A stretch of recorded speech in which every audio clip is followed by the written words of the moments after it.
kanuni zitakazo kufanya ufanikiwe sana na kustawi sana kupitia neno la Mungu. Tulishaona kanuni ya kwanza, tukaona kanuni ya pili, tumeiona kanuni ya tatu, na leo tutaiangalia kanuni ya 4. Moja ya zawadi ya ajabu iliyokamilika yenye sifa zote za kumfanikisha mtu aliyeokoka ni neno la Mungu aliye hai. Na mrokore yoyote ambaye atalipuuzia neno, basi hatoweza kufanikiwa kamwe katika safari hii ya imani. Si kama mnanielewa vizuri? Kwa sababu neno ndio limebeba kila kitu ambacho mtakatifu anakitaka. Kila kitu.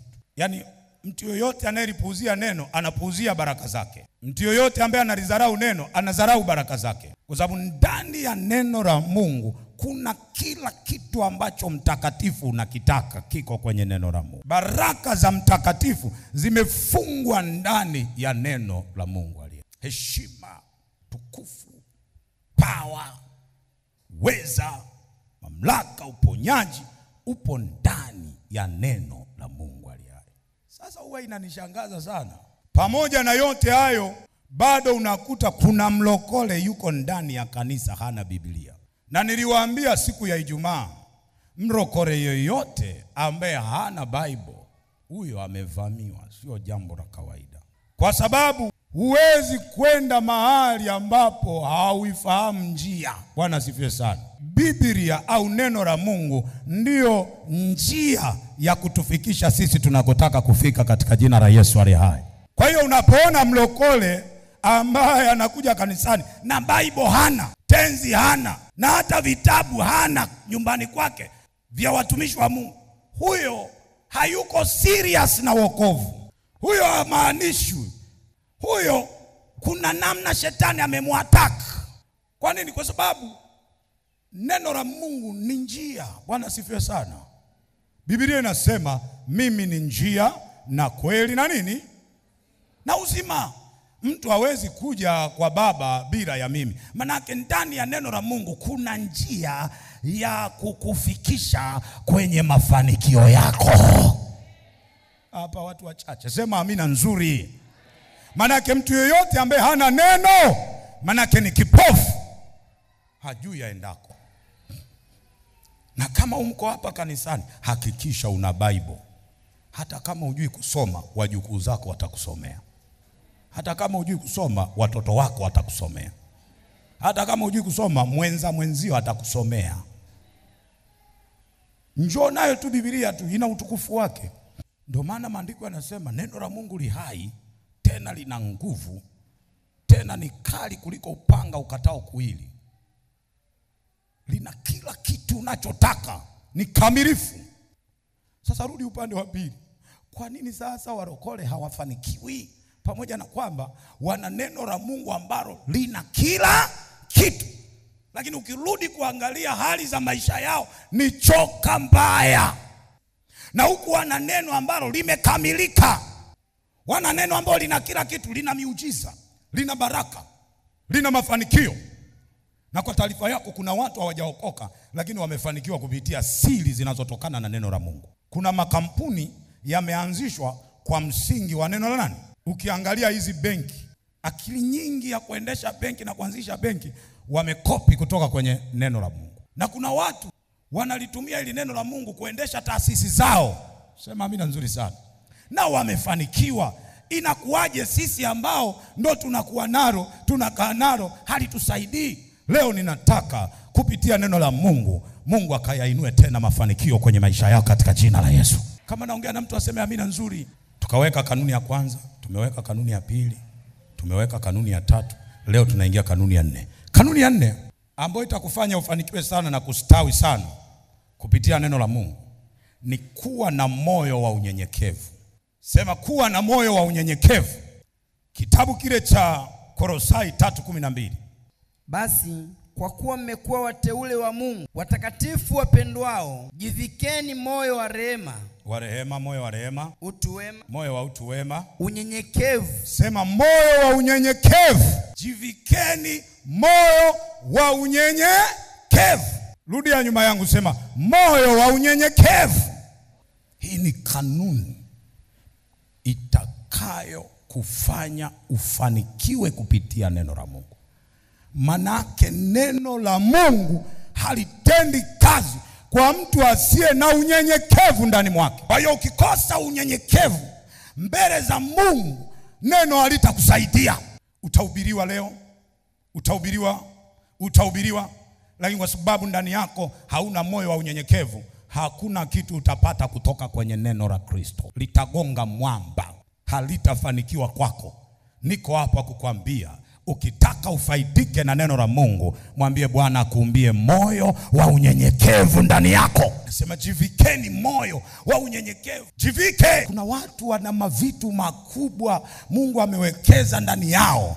Changamoto walionayo mpaka inasababisha hayo mavitu yasikue na yasifanikiwe ni kwa sababu hawana moyo wa unyenyekevu ndani yao. Kwa kila neno ambalo Bwana analituma linagonga mwamba kwa sababu ndani wana moyo wa jiwe. Kila kitu Mungu anatuma, lakini ile neno linamrudia Bwana. Kwa sababu likifika linakutana na jiwe. Leo Mungu amenituma, amesema ondoa moyo wa jiwe, rudisha moyo wa unyenyekevu ili ufanikiwe na kustawi kupitia neno la Kristo. Tabia za watu wenye moyo wa unyenyekevu. Kwa nini Mungu anatamani sana watu wawe na unyenyekevu? Nikupe tabia chache za watu wenye moyo wa unyenyekevu. Tabia ya kwanza ni watu wanaojishusha mbele za Mungu bila kujali cheo, hadhi, tajiri, heshima. Wanashuka. Hii inazungumza kwa msingi wa neno la Mungu. Kwenye kitabu kile cha Yohana sura ya 3 mstari wa 30 inasema hivi: mimi sina budi nipungue ila yeye aongezeke. Yohana akasema mimi sina budi kupungua ila Yesu mwache aongezeke. Wana tabia ya kujishusha mbele za Bwana. Moja ya kitu ambacho kinafanya Wakristo wa leo wasifanikiwe na wasiinuliwe kupitia neno la Mungu ni kwa sababu wanajitukuza sana wao kuliko kumtukuza Mungu anayewapa vile walivyo navyo. Lakini watu wenye moyo wa unyenyekevu, wao huwa wanapungua alafu huwa wanamuinua Yesu aliye hai. Mtu mmoja aseme amina nzuri. Yohana akasema mimi sina budi nipungue, lakini Bwana mwache aongezeke kila mahali. Kipawa changu acha kipungue, jina langu lisijulikane, lakini mwache Yesu ajulikane kwenye biashara yangu, ajulikane kwenye ndoa yangu, ajulikane kwenye nyumba yangu. Nasema wewe pungua, Yesu aongezeke maishani mwako. Neno litakufikisha mbali. Kuna watu wengi leo wanakuja mbele za Yesu na majina yao na cheo au maarufu. Cheo, umaarufu na jina lako mbele za Mungu sio kitu. Ndio maana maandiko yanasema utakapojenga, utakapokula, utakaposhiba, usimsahau Bwana Mungu wako. Katika kila hatua ambao umefikia, usitukuze mbinu zako, tukuze Yesu aliye hai. Katika kila utukufu utakaofika, usitukuze juhudi zako. Kama unataka kudumu kwenye hivyo viwango na kupanda, basi katika kila hatua na utukufu mtukuze Bwana wa mabwana, Mungu mwenye nguvu na uweza na mamlaka. Wanajishusha mbele, wanamtukuza Mungu na wanampa Mungu utukufu. Wao wananyenyekea. Na ndio maana mtu mwenye moyo wa unyenyekevu kama huo, huwezi ukamuona anadharau mtumishi wa Mungu. Huwezi ukamuona anadharau neno la Mungu. Huwezi ukaona anadharau ibada, kwa sababu anajua mimi bila Yesu sio chochote. Yaani mimi ni matokeo ya huyo Bwana. Kwa hiyo nitanyenyekea asubuhi, nitanyenyekea jioni, na mimi natangaza Mungu akuumbie moyo wa unyenyekevu kwa jina la Yesu. Sema amina nzuri. Namba 2. Ni watu wanaompa Mungu utukufu katika kila jambo. Ni watu wanaompa Mungu utukufu katika kila jambo. Watu hawa sio wa kawaida. ni watu ambao wanastawi sana na kufanikiwa sana kupitia neno la Mungu. Wanampa Mungu tukufu. Paulo anasema hivi, sio mimi ninayeishi, bali Kristo ndiye anayeishi ndani yangu. Kwa hiyo ukitaka nifarakane na wewe, chezea Kristo aliye ndani yangu, kwa sababu yeye ndiye anayenipa kuishi. Hawana mzaa na neno la Mungu. Yaani wao hata kama angepata kazi, anasema namtukuza Bwana wa mabwana ambaye ndiye aliyenisaidia kupata hii kazi. Ndiye ambaye ameniweka hapa, mnapoona ni huyu Yesu. Hawajiinui wao, bali wanamuinua yule ambaye amewainua katika jina la Yesu aliye hai. Mtu yoyote ambaye kwenye mafanikio yake, kwenye bidii zake anataja jina lake, huyo mtu yuko karibu na kuanguka. Lakini wanyenyekevu kwenye mafanikio yao hawataji elimu zao, hawataji shangazi zao. Kwanza wanasema namtukuza mwamba wa miamba ambaye yeye ndiye aliyenifanya niwepo hapa. Huyu ndo amenipa cheo, huyu ndo amenipa kazi. Baada ya Yesu ndo nasema ubarikiwe na mjomba, najua Yesu alikushika ukanisaidia. My God, kwenye kila jambo wanampa Yesu utukufu, kwenye kila jambo wanampa Yesu heshima. Nasema Mungu akuumbie moyo wa unyenyekevu. Sema amina nzuri Bwana. Mimi sina budi nipungue, mwache Kamanda Jesus aendelee kuinuliwa. Jengo hili unaloliona ni Kamanda Jesus. Nasema madhabahu hii unaiona ni mwanaume Yesu Kristo ndiye ambaye amenipa. Sio kwamba ninahubiri vizuri my dear, hata wakati mwingine sipangilii vizuri, lakini katika mahubiri yale tani yuko Bwana wa mabwana ambaye huwa anayafanya yatokee. Huyo ndo anakulinda na wabaya, huyo ndo anakuponya, huyo ndo anakufanya unielewe hata asumwishe. Nasema hivi, katika kila hatua ya mafanikio yako usimtaje mwingine kwanza, anza na Yesu halafu wengine wafuate. Anza na Jesus halafu shangazi afuate. Anza na Yesu kwanza. Sema amina. Sema Yesu nakupenda. Wewe ni chanzo cha uwepo wangu. Yaani wewe ukiondoka, sema hivi, yaani wewe ukiondoka, yale maadui zangu yote yatanigawanya kama swala aliyeshikwa na simba. Lakini wanashindwa sio kwa sababu nina bastola, sio kwa sababu nina Masai wananilinda, ila ni kwa sababu Yesu umeamua niwepo. Yesu umeamua niwepo.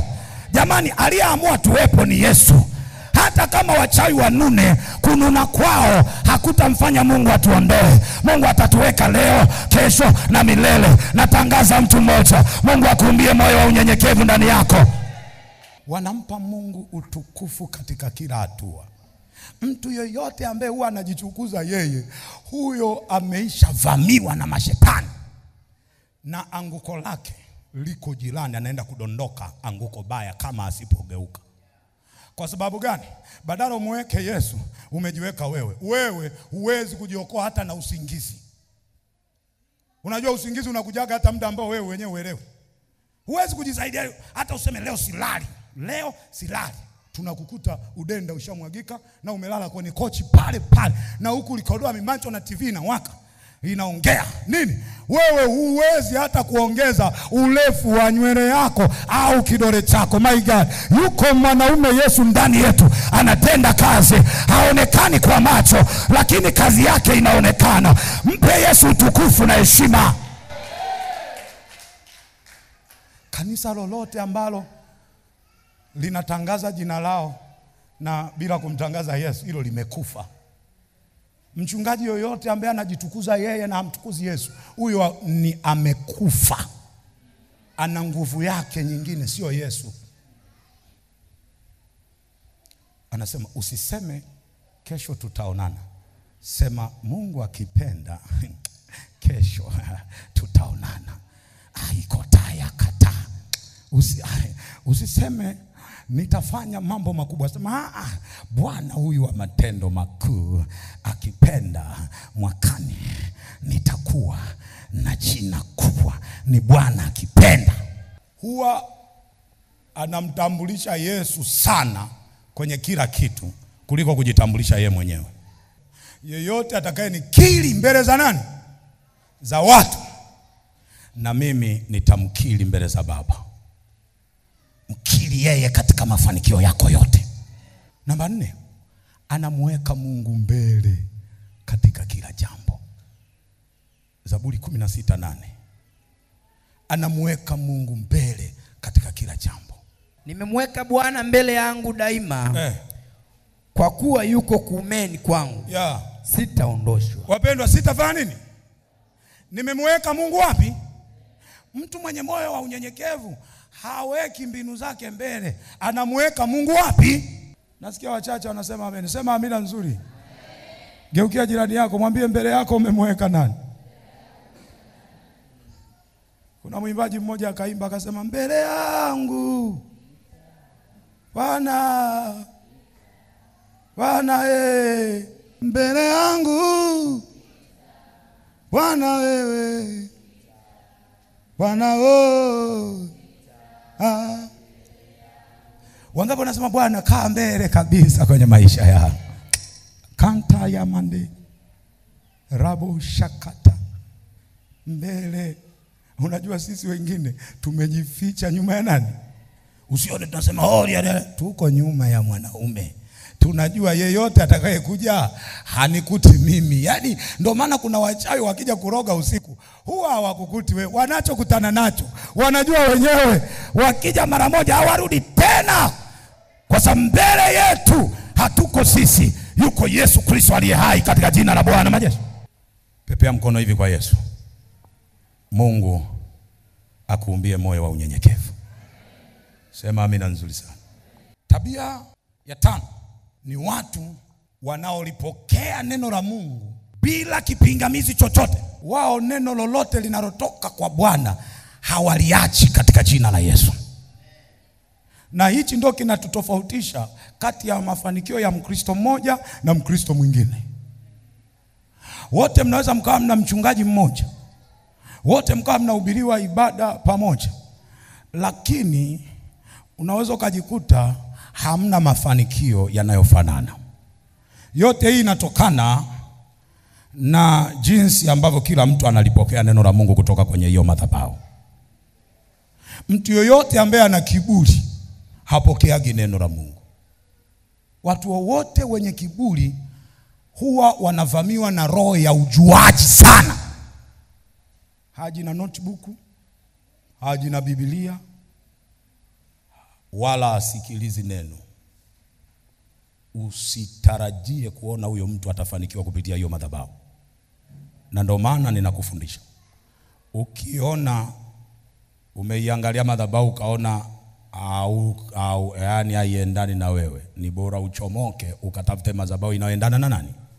Kwa sababu utapoteza muda kukaa kwenye madhabahu ambayo haupokei neno la kutoka kwenye hiyo madhabahu.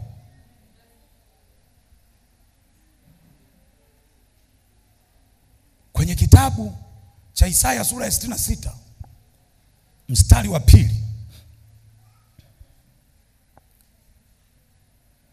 soma hapo.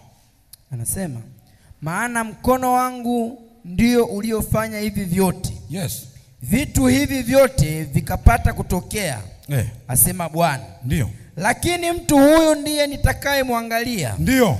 Mtu aliye mnyonge. Mtu aliye mnyonge. Mwenye roho iliyopondeka. Mwenye roho iliyopondeka. Atetemekaye asikiapo neno la Atetemekaye asikiapo neno la nani? Kwenye Biblia ya habari njema imeandikwa hivi, mimi mwenyewe nilivifanya vitu hivi vyote, na hivi vyote ni mali yangu, lakini ninachojali mimi, turudie wote kwa umoja, sema lakini ninachojali mimi ni mtu mnyenyekevu na mwenye majuto, mtu anayetetemeka asikiapo neno langu. Sema lakini ninachojali mimi ni mtu mnyenyekevu. Nataka nikwambie Mungu anajali mtu mnyenyekevu ndani ya ibada. Neno la Mungu halifanyi kazi kwa kila mtu aliyeingia kanisani, linafanya kazi kwa mtu mwenye moyo wa unyenyekevu mbele ya neno la Yesu Kristo aliye hai. Mtu yoyote asiyetetemeka mbele ya neno la Bwana neno hilo halitamsaidia. Na ndio maana nakupa pole ambaye umeisha lizoelea neno. Mtu yoyote mwenye kiburi ni mdadisi. Kila ibada yeye anadadisi. Haji kupokea, anakuja kufanya nini? Anasikia kweli anahubiri lakini amepungukiwa hekima. Amepungukiwa nini? Ya ana preach ila hekima ni zero. Ana preach ila hekima ni nini?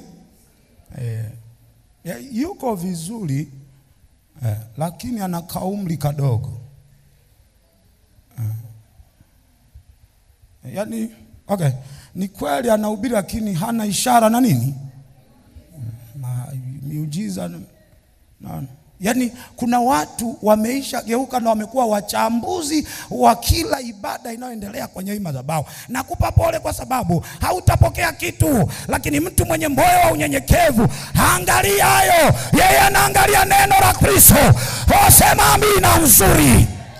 Mtu yoyote mwenye kiburi ni mjuaji, sio mwanafunzi. Sio mwanafunzi. Tuna wachambuzi wa neno la Mungu ambao wana masters ya theolojia nakwambia. Yaani wanakuja ibada, haji kupokea, anasema anyway ni suti ilimkaa lakini alikonda. Alichagua rangi nzuri inaendana naye lakini kwa kweli alipwaya. Ni muda wote yeye anatafakari vitu ambavyo sio neno. Mungu anasema hivi, okay. Mtu ninayemjali mimi, neno linamjali bae, asikiapo neno la Bwana anatetemeka. Huyo ataona maajabu kwenye hiyo madhabahu. Ataona matendo makubwa kwenye hiyo madhabahu. Naongea na wangu watu waseme amina nzuri hapa. Mafanikio ya Mkristo mmoja na mwingine kupitia mchungaji mmoja, kupitia mahubiri ya aina hii. Kuna watu wako humu, wao ni wachambuzi. Kiburi kinazuia usipokee neno la nini? Kwa sababu kila wakati wewe utakuwa unaona makosa tu, ulioni neno. Yesu anamfananisha mnyenyekevu kama mwanafunzi. Sema amina. Sema amina. Mwanafunzi. Na unajua Biblia imetuagiza tuende ulimwenguni mwote tuwafanye watu kuwa wanafunzi wa nani? Sio mitume wala sio wazee wa kanisa. Ndio maana mtu yoyote ambaye anajiona amekomaa katika Kristo, huyo amekufa. Kwa sababu kitu chochote kilichokomaa kinatakiwa kuvunwa. Hii ndili likikomaa mnaliacha shambani. Vuna. Na wewe ambaye umeshafika ndugu yangu, saa yoyote Yesu atakuvuna. Umekomaa wewe. Hatukomaagi kwa Bwana ila tunaongezekaga katika kumjua Mungu kila itwapo leo. Kila itwapo leo. Mungu akumbie moyo wa unyenyekevu, usikomae bali endelea kukua. Wangapi wanapokea hiyo neema kwa jina la Yesu? Ni mtu anayejifunza kila siku. Na Waswahili wanasema hivi, ukikoma kujifunza umekoma kukua. Na tuna maaskofu wengi ambao wamebaki kuwa wachungaji wa kawaida, wamebaki kuwa waimbaji wa kawaida tangu siku walipoacha kujifunza, na Mungu akakoma kuwainua. Na kuna watu wengi wa Kristo wamebaki na kunena kwa aina moja, kokoko tangu alivyopewaga hako karuga, amebaki nako hako hako tangu alivyotoaga pepo mwaka 2005, anaka ushuhuda hako. Enzi zangu nilitoa pepo, leo toa atoi. Nataka niseme mwenye moyo wa unyenyekevu, yeye kila siku ni shule mbele za Bwana. Yeye kila siku anajifunza mbele za Bwana. Sema amina nzuri. Hizi ni kanuni zitakazo kufanya ufanikiwe kupitia neno. Neno la Mungu halitendi kazi kwa mtu jeuri, mtu mwenye dharau, tu kiburi. Kiburi mara nyingi huwa kinakuwekea ukuta usipokee neno la Mungu. Na mimi nataka nikwambie, kila atakayesimama kwenye hii madhabahu hajasimama kwa amri yake mwenyewe. Ni mbingu zimemchagua kwa siku hiyo afikishe ujumbe kwa mtu mmoja kwenye hii madhabahu. Hata kama angekuwa na miaka miwili, hata kama angekuwa anaongea anasema nilienda, Wewe usiangalie nini. Angalia Mungu.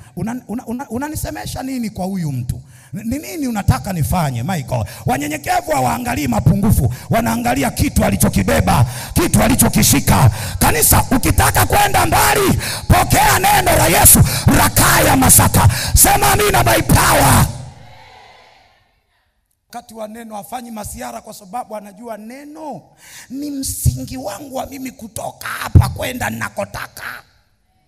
Mtu ambaye ni mnyenyekevu anasema neno ni tofali langu litakalo niongezea hatua ya kutoka nilipokwama muda mrefu. My God, haachi neno kwa gharama yoyote, yani atalingangana. Kanisa, tujifunze kupokea ujumbe ambao Bwana anauleta.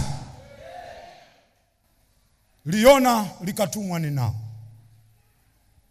Ninawi ni mji mkubwa ambao alitakiwa ahubiri kwa siku 3. Lakini kwa vile Yona alikuwa na hasira na Ninawi, hakuongea maneno mengi, yalikuwa kama 3. Alafu hakuzunguka siku 3, alikuwa analipua. Alizunguka siku hii, alafu alikuwa anapita haraka. Anasema baada ya siku 40 Ninawi itateketezwa. Aongei kwa uwazi sana. Anamungunya, lina hasira, linataka Ninawi yote ife. Baada ya siku 40 Ninawi itateketezwa. Yani anaficha wasi. Lakini maandiko yanasema watu wa Ninawi walivyolisikia lile neno, wakaupokea ule ujumbe, wakaanza kuomboleza. Kwamba Yesu tumekosa. Mfalme naye akapewa habari kwamba baada ya siku 40 Ninawi yote inakufa. Mfalme akaondoka kwenye kiti chake. Maandiko yanasema na ufalme wake akaweka kando. Alafu akatangaza mbiu, akasema mnyama yoyote wa kufugwa, mtoto, mtu mzima, wote tufunge siku 3, tuombe toba na tutende mema. Yamkini Bwana akagairi mabaya, akatusamehe. Hawakujali Yona ni mrefu au ni mfupi. Wao walipokea ujumbe wa Bwana uliokuwa ndani ya Yona, na walivyoupokea Mungu akagairi mabaya, akawasamehe Ninawi. Kwenye ibada hii kuna mtu Mungu atagairi mabaya, atagairi mateso, atagairi maajari. Ukawe wewe katika jina la Yesu aliye hai. Watu wengi wanakufa huku akiwa na Yesu ndani, kwa sababu ni watu wenye kiburi, wanadharau sana ujumbe. Anasema ibada ya leo tulihubiriwa tu na mwalimu wa Sunday school, mchungaji hakuwepo. Wewe unajua huyo mbingu zimemwamini, ndio maana zimemteua, zimemweka. Hata kama na kigugumizi, mbingu zimemwamini. Ndio maana maandiko yanasema waaminini manabii wa Bwana ndivyo mtakavyofanikiwa. Sema amen. Wanapokea ujumbe. Mungu akusaidie uwe na moyo wa kupokea ujumbe. Kuna mahali umekaa muda mrefu, ni kwa sababu huwa unapuuzia ujumbe wa Mungu anaokuletea kwako. Umekuwa unapuuzia sana, ndio maana umekaa hapo muda mrefu. Unadharau. Anasema mimi niandike ujumbe wa huyu, utanifikisha wapi? Mimi nina watu wangu bwana, nina vitu. Nenda kwa watu wako sasa, unachelewa. Manake hapa hautaokoka. Kila siku utakuwa unasema madhabahu haina upako, kumbe ni wewe umekosa moyo wa unyenyekevu. Kwa sababu kupitia hiyo madhabahu kuna watu wanamshuhudia Bwana kwamba nimemuona Bwana kupitia baba yangu. Nasema geuza namna ya kuona kwako, Mungu akupe unyenyekevu ndani yako. Ni watu wanaowaheshimu watumishi wa Mungu bila kujali status zao na level zao za kimaisha. Wanawaheshimu. Yesu akaenda kwa wanafunzi wake. Niangalie. Ukisoma kwenye kitabu kile cha Mathayo 16 kuanzia mstari wa 13 mpaka 18, Yesu alienda kwa wanafunzi wake. Akamwambia Bwana, uko nje huko watu wananinena mimi kama nani? Wanaanza Bwana, wengine wanasema wewe nabii, wengine wanasema wewe ni Elia, wengine wanasema Yohana Mbatizaji aliyefufuka. Kila mtu ana namna. Na wengine walimuita majina mengi, mlevi. Wengine walimuona mtu aliyechanganyikiwa, hadi wazazi wake wasema amechanganyikiwa huyo. Kwa kila mtu alimtambua Yesu au alimtambulisha Yesu kwa jinsi anavyoona yeye. Bwana tusaidie sana.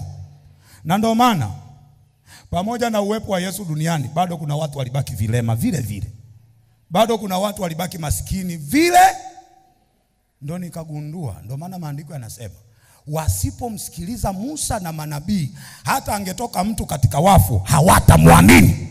Sasa Yesu akageuka kwa wanafunzi wake akamwambia, na nyinyi mnaniona mimi kama nani? Watu walichakata wakachakata. Petro akanyosha mkono. Petro akasema, wewe ni Kristo. Sema amen.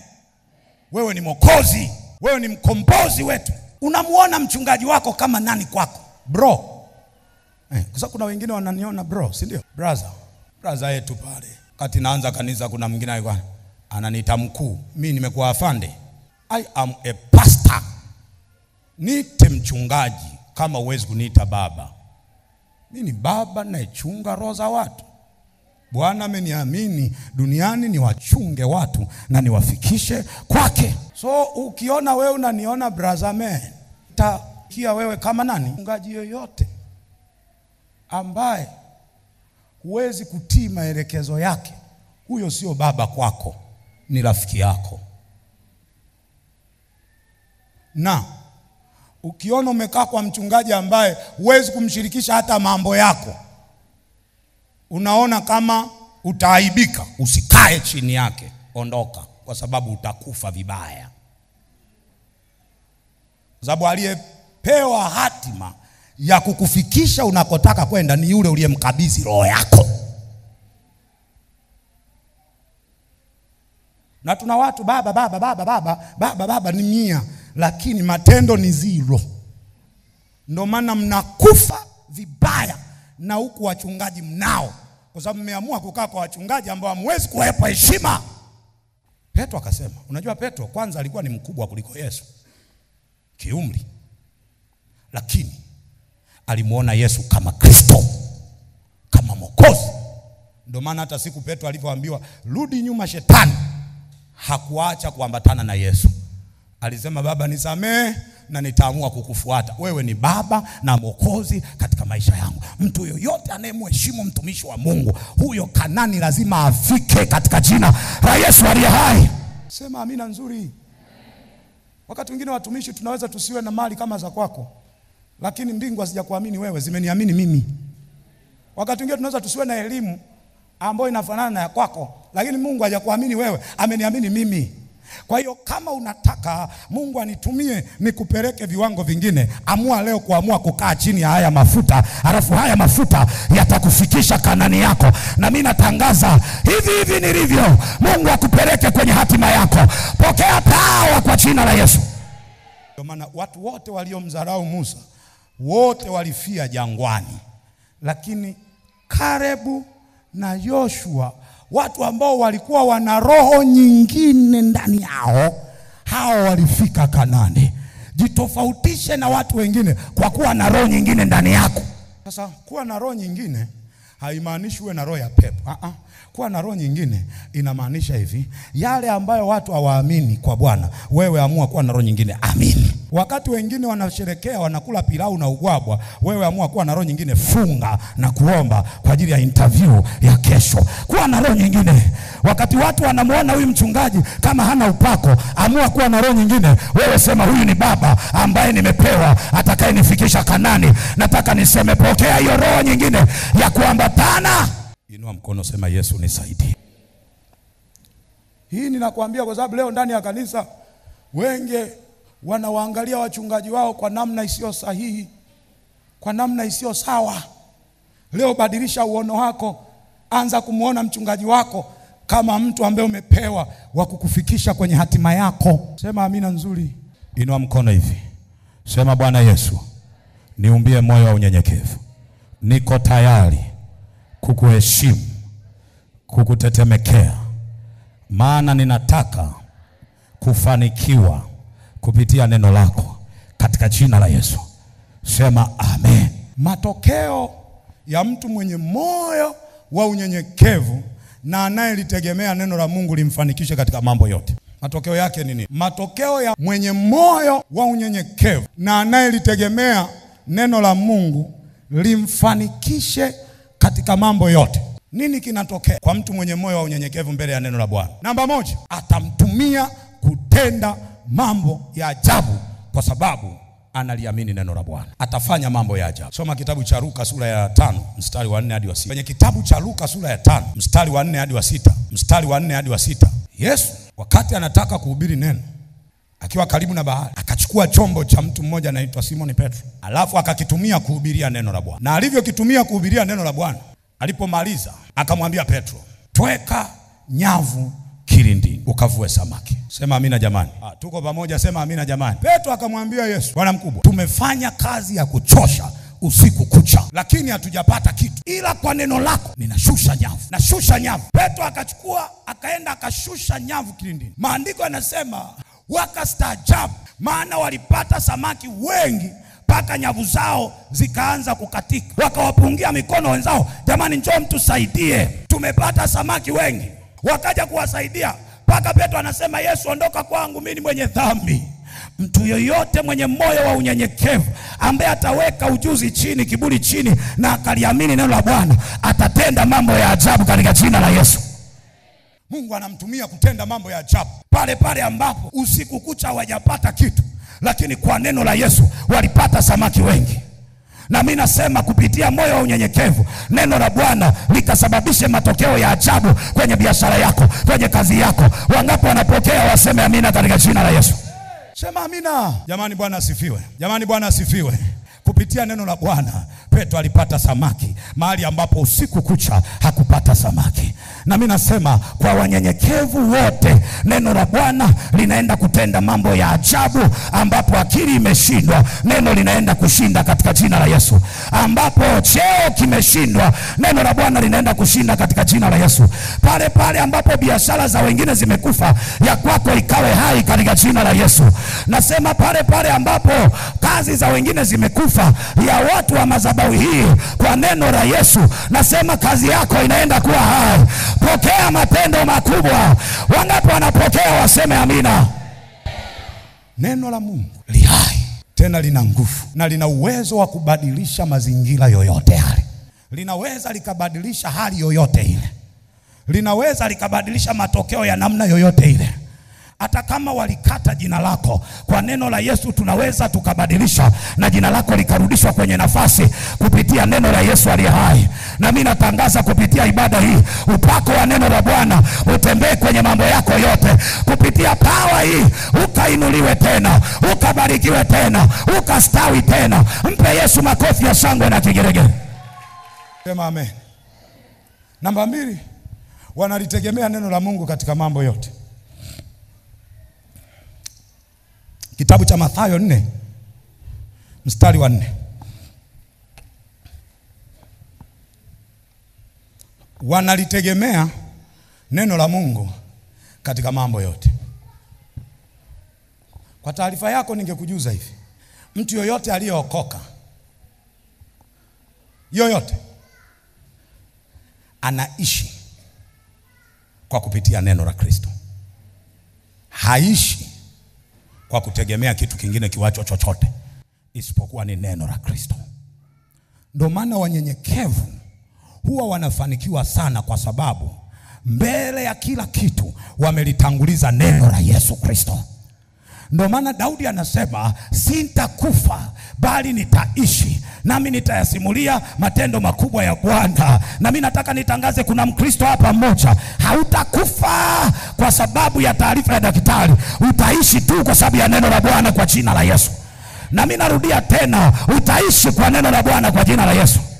Yesu akamwambia Shetani, hatuishi kwa mkate bali kwa kila neno litokalo katika kinywa cha Bwana. Mtakatifu mwenye moyo wa unyenyekevu anaishi kwa kulitegemea neno. Na mimi natangaza, kwa neno la Bwana ukafanye mambo makubwa ambapo akili imeshindwa. Neno la Bwana likageuze ukame, likalete chemichemi za baraka.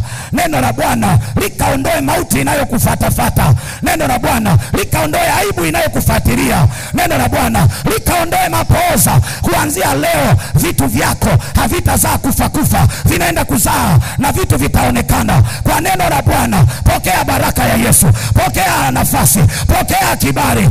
Wangapi wanasema sitaishi kwa kutegemea hela yangu, bali nitaishi kwa kutegemea neno la Yesu. Hata kama pesa haipo, mimi nitaishi.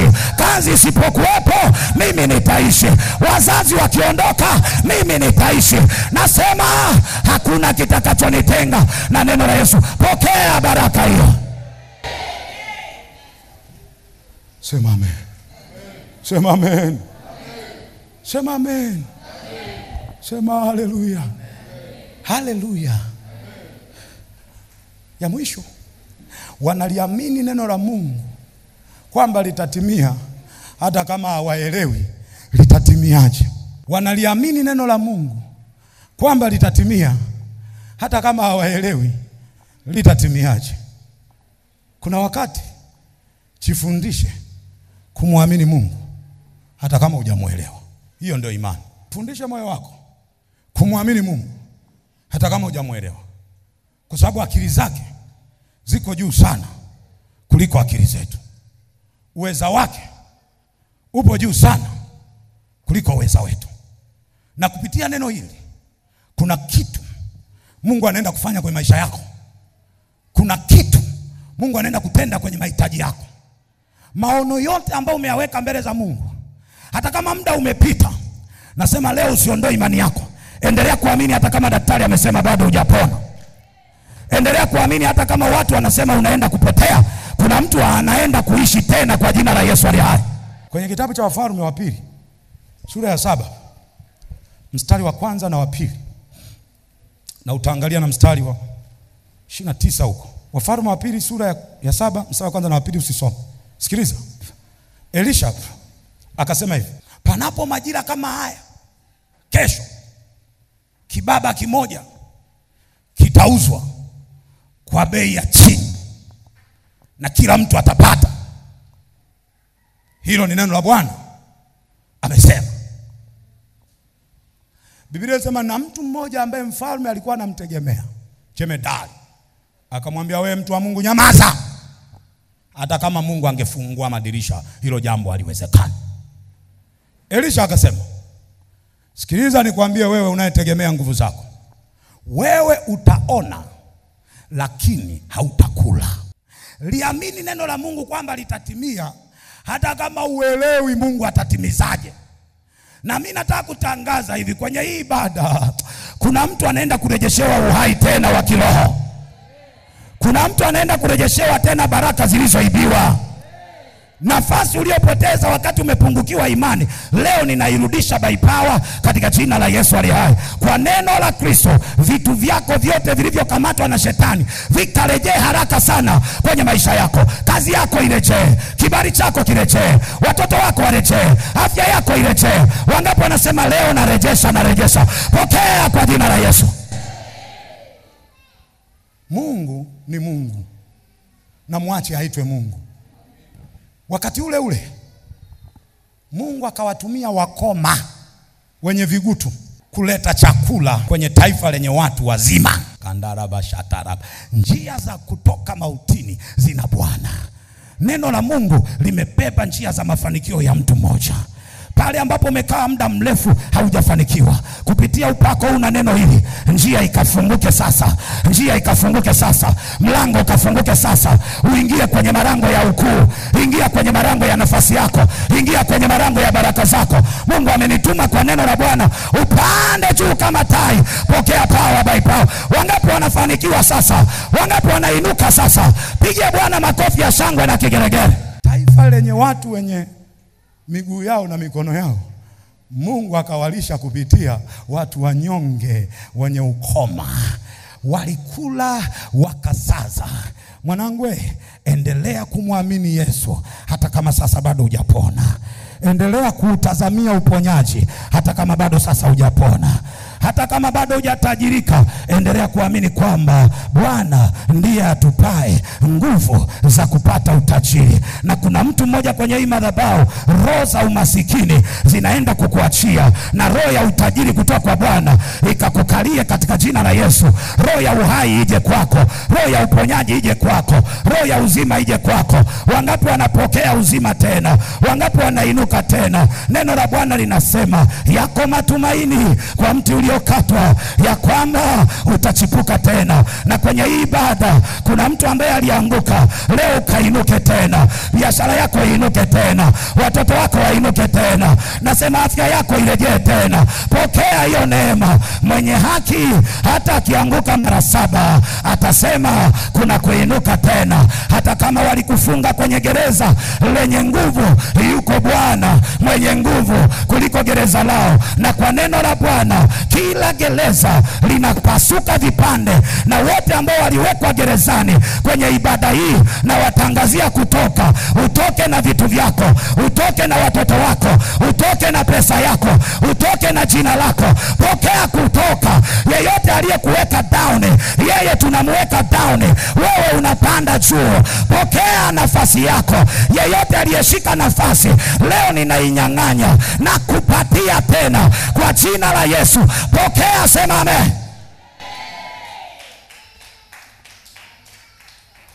Sema amen. Hebu sema, Bwana Yesu, niumbie moyo wa unyenyekevu. Wewe ndo ujulikane kwamba una haki, mimi nijulikane kwamba ni mkosefu, na ninatakaswa kwa damu yako. Kwenye vita nisionekane mimi, uonekane wewe. Mbele ya maadui zangu nisipambane mimi, upambane wewe. Maana neno lako linatangaza ya kwamba utanipigania nami nitanyamaza. Kwenye ibada hii ninayaona mateto, naona kutetewa. Ngoja nikwambie, Mungu amenituma, ameniambia Mungu anaenda kukupigania mwanangu, na watesi wako watanyamaza. Yeye ambaye aliifanya dunia iwepo kwa neno, kuna vitu ambavyo haviko ndani yako, kupitia neno hili vinaenda kuonekana. Nasema ile kazi ambayo haipo inaenda kuonekana. Nasema ile nafasi ambayo haipo inaenda kuonekana. Anasema Hezekia akasema, Bwana wewe wajua, ukinena lolote hii mifupa inaweza ikawa jeshi la watu wengi. Akasema Bwana sema. Bwana akamwambia, nenda kaiambia mifupa mikavu nanyi mtaishi.